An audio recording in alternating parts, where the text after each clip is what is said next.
Bienvenue à tous pour ce colloque introductif d'Erasmus Expertise. Nous sommes vraiment ravis de vous accueillir et je vais tout de suite passer la parole au professeur Bourmeau puisque nous avons largement abusé du quart d'heure bordelais et pour ne pas trop empiéter sur son emploi du temps, je vais tout de suite lui passer la parole et je la reprendrai après. Merci Madame.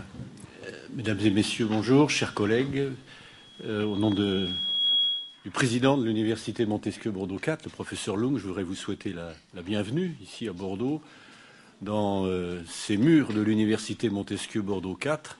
C'est cette université qui retrouve ici, dans ce site du centre de Bordeaux, sa tradition, puisqu'il s'agit de l'ancienne faculté de droit de Bordeaux, qui a été réaménagée, comme vous le voyez, et qui aujourd'hui nous permet d'accueillir dans un relatif confort.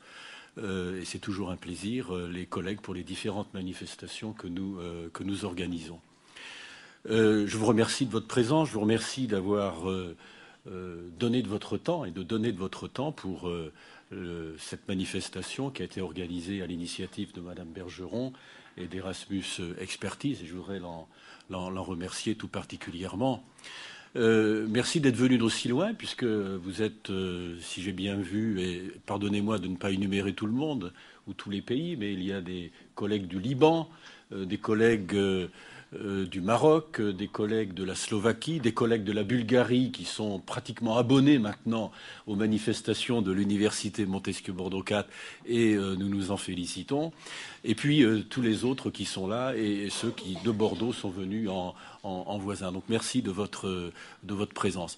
Le thème du colloque, je laisserai à Madame Bergeron le soin de le présenter. Elle le fera infiniment mieux que moi.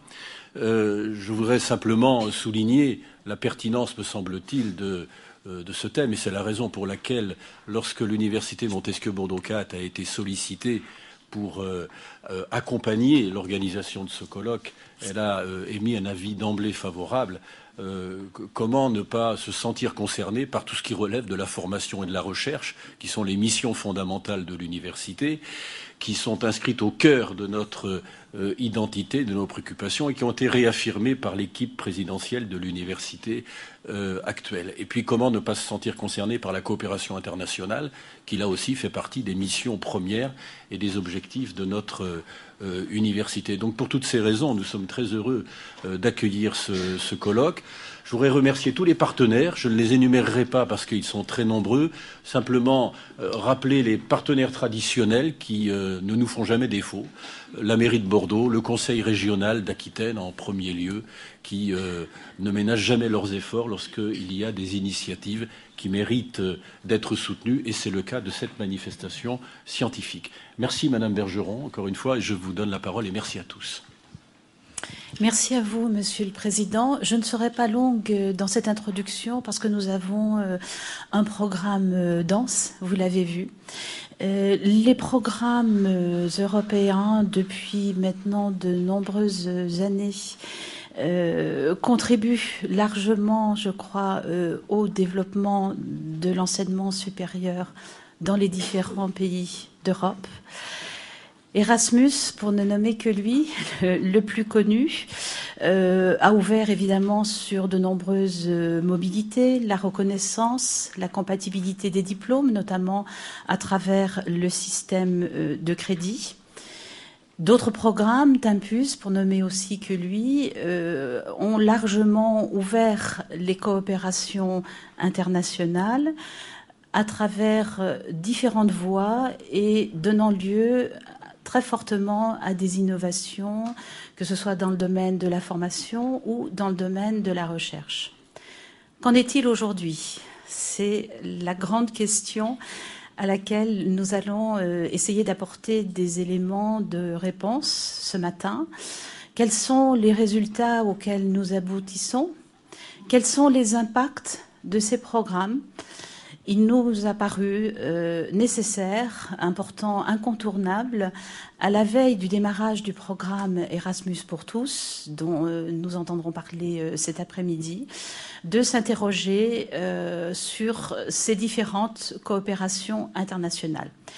Pour cela, ce matin, donc, nous entendrons un certain nombre d'expériences venues de différents lieux géographiques. Le professeur Bourmont le soulignait. On a la chance d'avoir ici, au cours d'une même réunion, et il m'est particulièrement agréable d'avoir pu rassembler au cours de cette rencontre scientifique à la fois l'Europe des Balkans, la Méditerranée et le Moyen-Orient.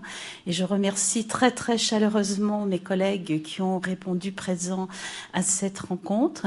Et à travers donc des expériences, des témoignages apportés au cours de cette première session, nous aurons donc des regards différents qui amèneront certainement des éléments de débat. En deuxième partie de la matinée, nous aurons une table ronde avec des collègues dont l'expérience n'est plus à démontrer sur différents programmes européens. Tempus, cher Jean Monnet, Erasmus. Donc des regards croisés, critiques, je crois, qui vont nous permettre d'amener, je le souhaite en tout cas, quelques éléments de réponse sur cette grande question. Qu'en est-il aujourd'hui des coopérations internationales et quels sont les impacts, les résultats de ces programmes qui sont financés pour grande partie par la Commission européenne? Nous serons ensuite à 13h accueillis à l'Hôtel de Ville. Donc je vous invite tous à traverser la place. Pour ceux qui ne sont pas de Bordeaux, c'est juste de l'autre côté de la place. Et cet après-midi, nous ouvrirons sur les perspectives. En début d'après-midi, nous aurons une présentation, là encore, regard croisé, puisque nous avons la chance d'avoir avec nous la collègue de l'agence de Sofia qui interviendra. Alors je précise tout de suite qu'elle interviendra en anglais, donc si certains d'entre vous ont des soucis par rapport à ça, n'hésitez pas à venir me voir. Et elle interviendra en contrepoint avec Antoine Godbert, qui est directeur de l'agence Europe Éducation France et qui se trouve ici à Bordeaux. Ensuite, une grande table ronde, grande dans tous les sens du terme, puisque nous aurons 5 intervenants avec des regards très divers, à la fois de par leur provenance géographique, mais aussi de par leur discipline et leur expertise. Et ils interviendront sous... Pardon, cette table ronde sera animée par Gérard Wormser, que je vous présenterai très volontiers en début d'après-midi et qui a beaucoup de mérite puisqu'il était encore hier après-midi en conférence à Montréal et là il est quelque part en train de nous rejoindre et je pense qu'il sera là avec nous en fin de matinée pour animer cette table ronde. 5 regards donc qui devraient nous permettre de mieux comprendre, mieux cerner le rôle des différents acteurs de la coopération internationale et de la contribution de la formation, de la recherche au développement de la démocratie et à travers un levier qui me semble on ne peut plus d'actualité, qui est celui de l'insertion socio-professionnelle de la jeunesse. Merci à vous tous vraiment d'être là et je nous souhaite une riche journée de débat et de fructueux travaux. Merci beaucoup.